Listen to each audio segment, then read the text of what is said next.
Pourquoi investir dans la culture du poivrier?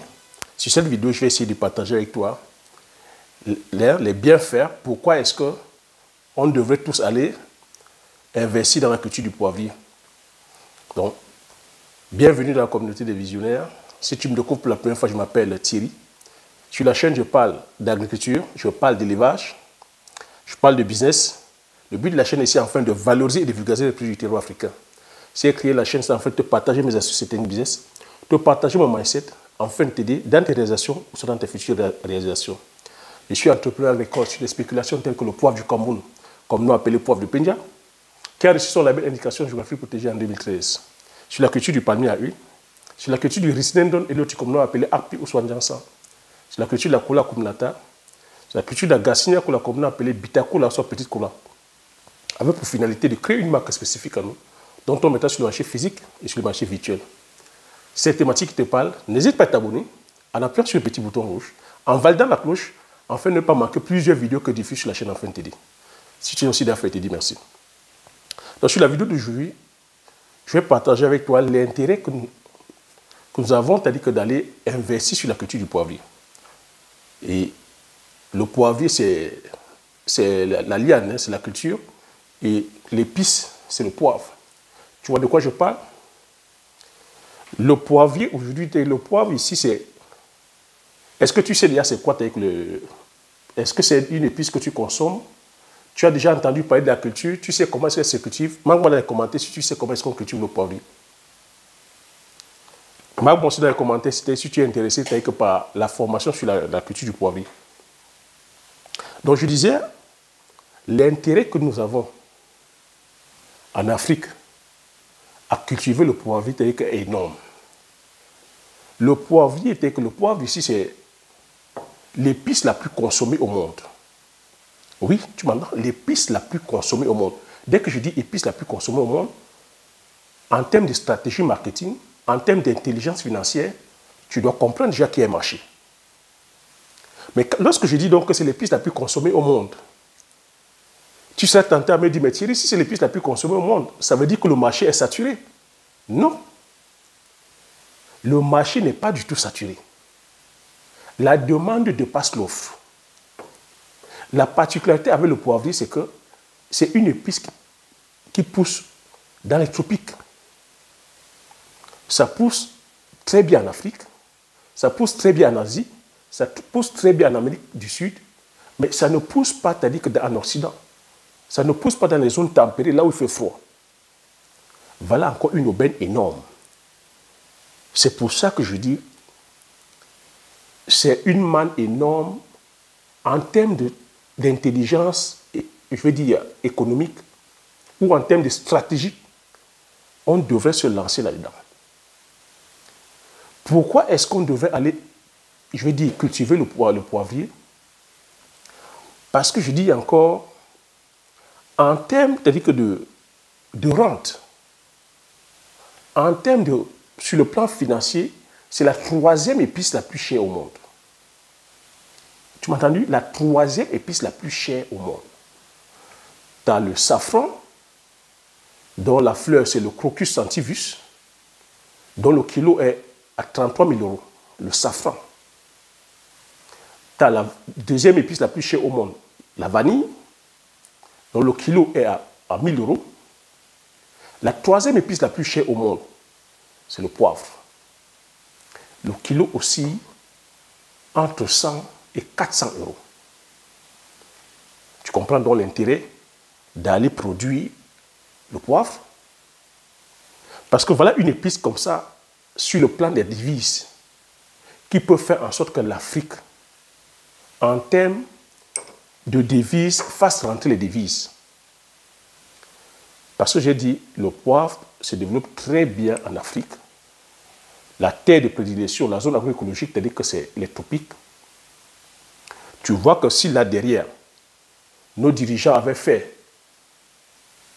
des bons plans, c'est-à-dire que je veux dire des stratégies sur le plan agraire, des bonnes réformes agraires, voilà des cultures sur lesquelles on devrait subventionner tous nos paysans, afin que chacun puisse avoir comme ça une parcelle de poivrier. L'autre intérêt d'aller produire le poivrier, c'est que C'est une culture qui ne demande pas assez d'espace.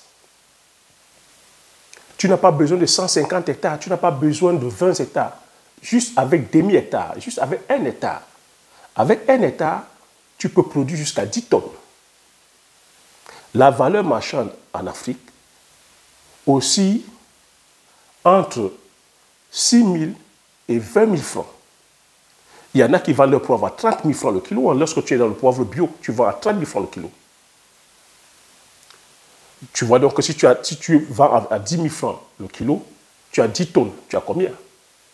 Fais les calculs. Si tu viens ici en Occident, je t'ai dit le kilo aussi entre 100 et 400 euros. Si tu as 10 tonnes et que tu vends ton kilo, même ne serait-ce qu'à 100 euros, fais tes calculs. L'autre avantage, c'est quoi? C'est que les semences, nous détenons les semences. On détient la technologie. Les techniques culturelles, on les détient. Ça veut dire que si tu implémentes 1 hectare, tu peux, comme ça, si tu as de l'espace, implémenter 2, 3, 4, 5, 6, 10, 20 hectares. Parce que l'avantage avec l'agriculture, c'est que tu peux, c'est-à-dire que prélever tes boutures. Une fois ta plantation est sur 1 an, 2 ans, tu peux prélever les semences telles que les tuteurs, telles que les boutures de poivrier, pour après implémenter d'autres hectares. Donc tu vois que la grosse dépense, c'est l'implémentation pour la première fois. Pour les prochaines fois, tu peux prélever tes boutures et implémenter autant d'hectares. Voilà comment que tu peux multiplier tes millions et tes milliards. Cette épice fait des milliardaires en Afrique. Cette épice fait des milliardaires, des millionnaires en euros dans le monde. L'autre avantage, pourquoi est-ce qu'on devrait cultiver le poivrier, c'est que il faut savoir que pour nous qui sommes au Cameroun, le poivre a obtenu le label Indication géographique protégée en 2013. Le poivre de Penja, ce poivre-là. C'est un label qui a une renommée internationale, une renommée mondiale. Donc ça veut dire que quand on dit aujourd'hui poivre de Penja, c'est un poivre qui est reconnu par tous les grands chefs étoilés. C'est un poivre qui est reconnu par tous les fins gourmets. Donc on pouvait aujourd'hui stratégiquement travailler sur cette épice-là, afin de pouvoir redorer le blason du Cameroun et redorer le blason d'Afrique. Parce qu'il faut comprendre que c'est un label qui appartient à l'Afrique. Parce que c'est le premier label subsahárien. En 2013, il y a 3 produits qui ont obtenu le label. En 2013, il y a le café d'Éthiopie qui a obtenu le label Indication géographique protégée. On a 2 produits au Cameroun qui ont obtenu le label Indication géographique protégée, dont on ne parle pas trop. Il y a le poivre de Penja et il y a le miel d'Oku. Un miel déception, un miel avec sa particularité que c'est immaculé blanc. Mais on ne fait pas assez de tapage. Vous voyez que notre problème, c'est que sur le plan marketing, nous n'y sommes pas. Voilà pourquoi je t'interpelle de venir produire le poivre. On devrait produire le poivre parce que c'est une culture qui est pérenne.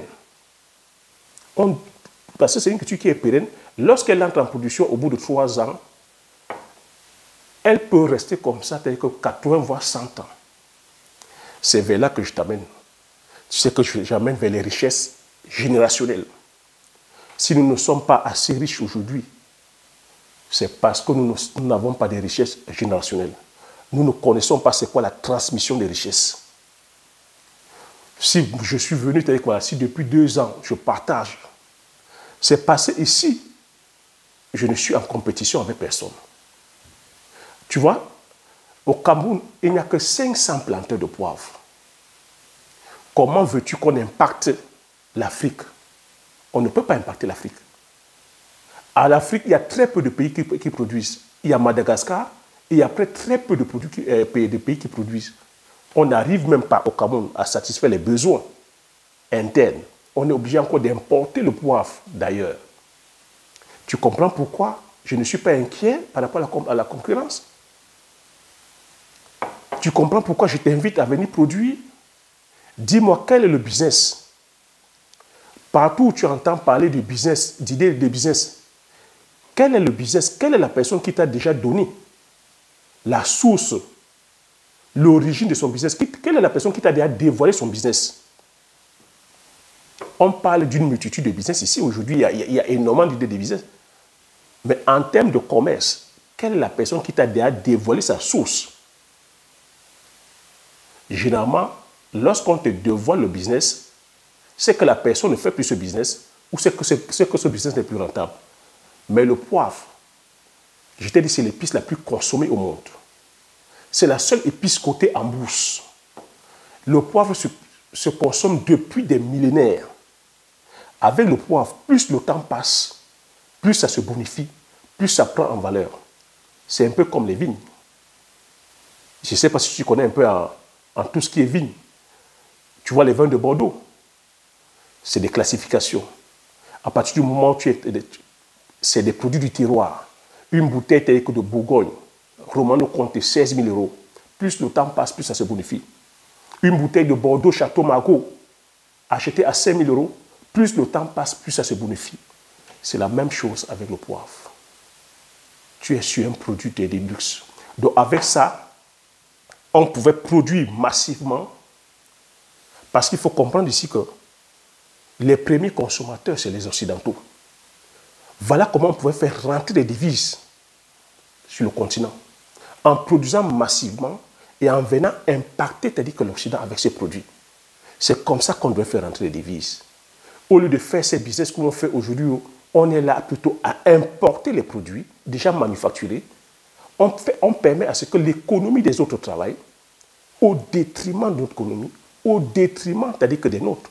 C'est pour ça qu'en Afrique, on a des seuils de chômage qui frisent les 100%. C'est pour ça qu'on a la pauvreté à l'extrême. Parce que nous sommes là chaque fois à importer les produits au lieu de produire nous-mêmes. Voilà pourquoi. Et ça, avec le poivrier, on ne viendra pas dire c'est un problème de technologie. Ça ne demande pas, une technologie, ça ne demande pas d'avoir une industrie. Parce que c'est un produit du terroir. C'est un produit qui se fait encore par les hommes et les femmes par la main. Parce que c'est ça encore qui apporte la valeur. Donc si tu te lances là-dedans, ça ne va pas te demander d'aller, tu ne vas pas dire que bon, c'est un problème de technologie, il faut une grosse ingénierie. Non, il faut des machines, non. Moi, je l'ai fait. Je t'ai expliqué mon itinéraire, je t'ai expliqué comment j'ai découvert la culture. Si moi, je l'ai fait, ça veut dire que toi aussi, tu peux le faire. C'est pour ça que je viens partager cette expérience-là. En te disant, aujourd'hui, on devrait plutôt aller vers les richesses générationnelles. On devrait créer des richesses. Pourquoi est-ce que les autres communautés nous dépassent? Les autres nous dépassent parce qu'ils sont dans le processus de création de richesses. Ils sont dans la transmission. On ne devrait pas confondre avoir de l'argent et être riche. On ne devrait pas confondre être fortuné et être riche. Être fortuné, c'est avoir de l'argent. Mais être riche, c'est de créer la richesse, c'est d'avoir des patrimoines transmissibles. Elle est là la différence entre nous et les autres communautés. Les autres communautés sont riches parce qu'ils savent comment créer la richesse, ils savent comment transmettre ces richesses-là. Lorsque tu es ici en Occident, lorsque tu vas sur les terres agricoles, les enfants te disent, nous sommes la 4e génération d'agriculteurs. Nous sommes la 4e génération d'aviculteurs. Nous sommes la 4e génération de vignerons. Nous sommes la 4e génération, peu importe les industries. Il faut comprendre ici que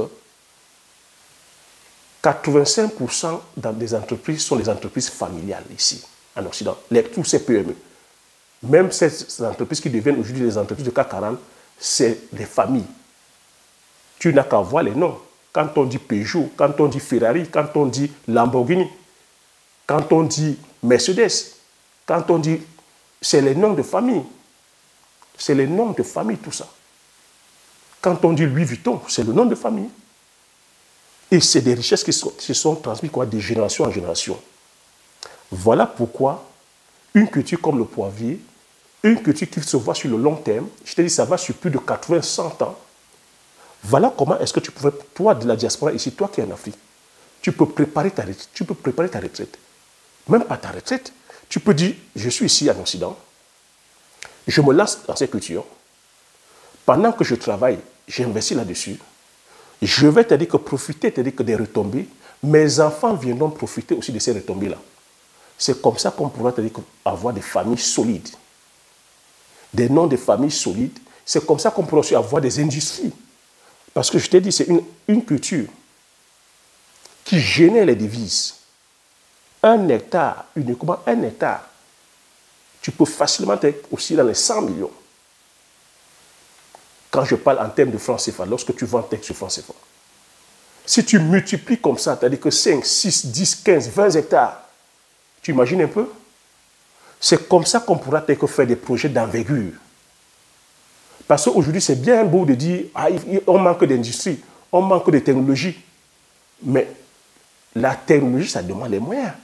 On manque de sciences, on manque des hôpitaux de qualité, on manque, je veux dire, l'énergie. Ça demande des moyens colossaux. Mais pour cela, il faudrait de la stratégie, les gars. Moi, c'est ce que j'ai fait. C'est ce que j'ai mis en place. C'est ce que je viens partager aussi avec toi. Il faut comprendre qu'aujourd'hui, avec ce que j'ai mis en place, je pourrais aussi aujourd'hui dire, je vais aller faire l'immobilier. Parce qu'en Afrique, l'immobilier, ça demande les moyens. Aucune banque ne viendra t'accorder du crédit. Mais tu vois, lorsque tu te lances stratégiquement sur une culture comme ça, tu te projettes sur 5-6 ans, tu sais que derrière, ça va te générer des revenus, des sommes importantes. Tu pourras après bifurquer dans l'immobilier, tu pourras après bifurquer dans l'industrie agroalimentaire, tu pourras après bifurquer en disant que tu vas construire des écoles. Ce n'est que comme ça qu'on peut faire, les gars. Une fois de plus encore, c'est la stratégie. Une fois de plus, c'est la stratégie. Tu vois que moi, je fonctionne par stratégie. Je suis une personne lambda, mais je fais usage de stratégie. Et aujourd'hui, le patrimoine que j'ai mis en place, c'est en termes de beaucoup de milliards. Mais est-ce que tu as dit que je les avais au départ? Non. Je les ai implémentés de façon stratégique. C'est ce que je viens partager avec toi. C'est ce que je partage depuis 2 ans avec toi. Donc, si tu es intéressé, comme je l'ai dit, par cette stratégie, tu es intéressé par cette culture, je t'ai dit, tu marques sur les commentaires. Je suis intéressé par la formation de la culture du poivrier. Je mettrai les formations l'année prochaine. J'ai dit, je mettrai les formations si j'ai un grand nombre de personnes intéressées. Tu vois, depuis 2 ans, j'ai dit, je partage dans l'aspect stratégique, l'aspect intelligence économique, l'aspect agronomique, afin que chacun et chacune de vous puissiez prendre la décision en votre âme et conscience. Afin que vous puissiez d'abord vous intéresser à l'aspect agronomique avant l'aspect financier. Donc, voilà ce que j'avais à partager sur cette vidéo, c'est-à-dire que sur l'intérêt qu'on devrait avoir, pourquoi est-ce qu'on devrait aller cultiver le poivrier, c'est-à-dire que voilà, de façon ramasser les différents avantages, parmi beaucoup d'avantages que regorge cette culture du poivrier. Donc le poivrier qui est l'épice qui est le poivre. J'espère que tu as appris des choses sur cette vidéo, j'espère que tu as aimé. Si tu as aimé, laisse un like. Donne-moi ton avis sur les commentaires, je me ferai plaisir de les lire. Partage massivement la vidéo autour de toi, afin que vous soyez comme ça, informés de ces opportunités de culture, parce que je sais que c'est l'information, beaucoup n'ont pas cette information-là, parce que l'information ne se diffuse pas. La connaissance, l'information n'est pas diffusée. Donc partage autour de toi, afin que plusieurs d'entre vous soient informés. Abonne-toi si tu n'es pas encore abonné, afin de pouvoir faire grandir la communauté des visionnaires. Comme j'ai coutume à dire, l'information c'est la connaissance c'est la richesse. Une fois que tu as ces informations, tu appliques tes stratégies et tu passes l'action massivement afin d'impacter ta vie et impacter la vie de tous ceux qui t'entourent. Sur ce, je te dis merci et à la prochaine vidéo. Ciao.